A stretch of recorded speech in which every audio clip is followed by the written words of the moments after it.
Halo Sobat Alexindo, kembali lagi membahas soal PCBs. Kali ini, Alexindo akan menjelaskan jenis-jenis pengujian yang bisa dilakukan untuk mengidentifikasi PCBs pada sampel tertentu.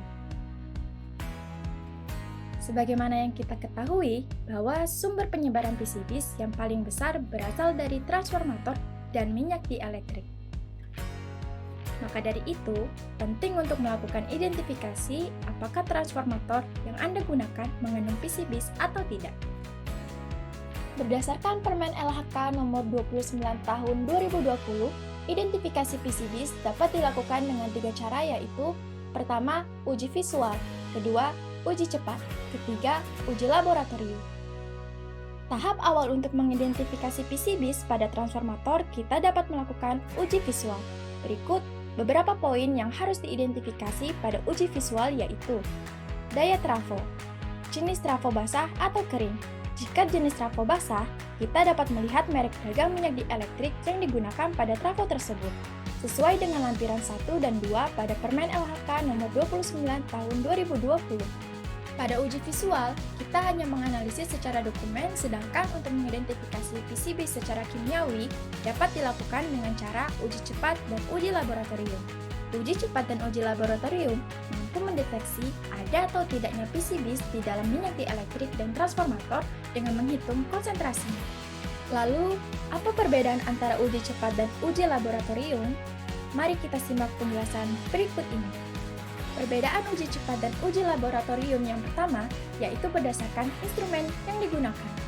Uji cepat mengidentifikasi konsentrasi PCBs menggunakan instrumen potensiometer. Salah satu yang sering digunakan yaitu Dexil L2000 DXT.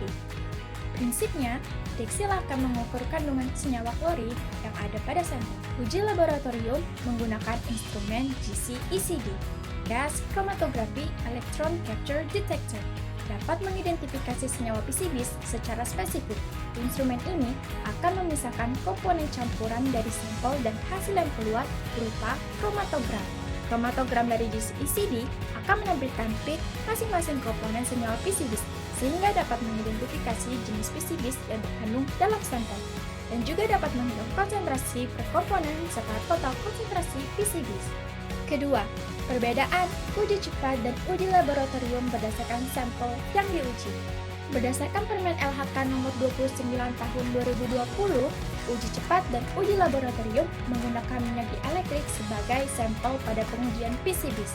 Selain minyak dieelektrik juga dapat menguji hasil ekstrak sampel uji usap yang kemudian akan dihitung kadar PCBs-nya pada padatan tidak berpori, biasanya pada cangkang trafo. Ketiga, berdasarkan kondisi sampel yang diuji. Pada uji cepat, kondisi sampel minyak dieelektrik yang akan diuji tidak boleh terkontaminasi air karena dapat mempengaruhi hasil pengujian.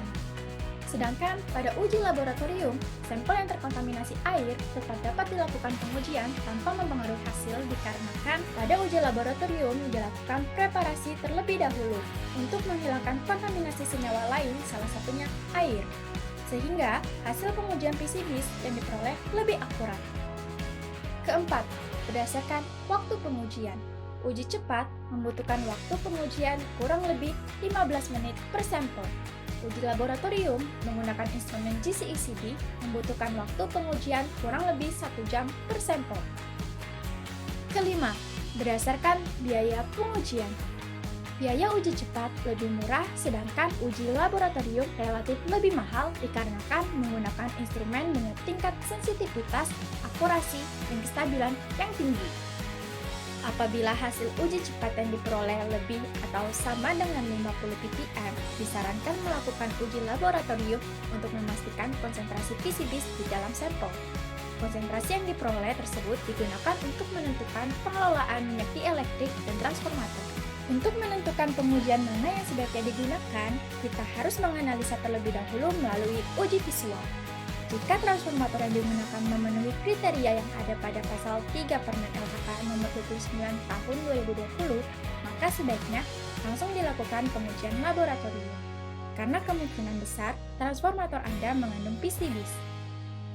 Untuk informasi lebih lanjut mengenai pengujian PCBs, segera hubungi kami pada kontak yang tertera.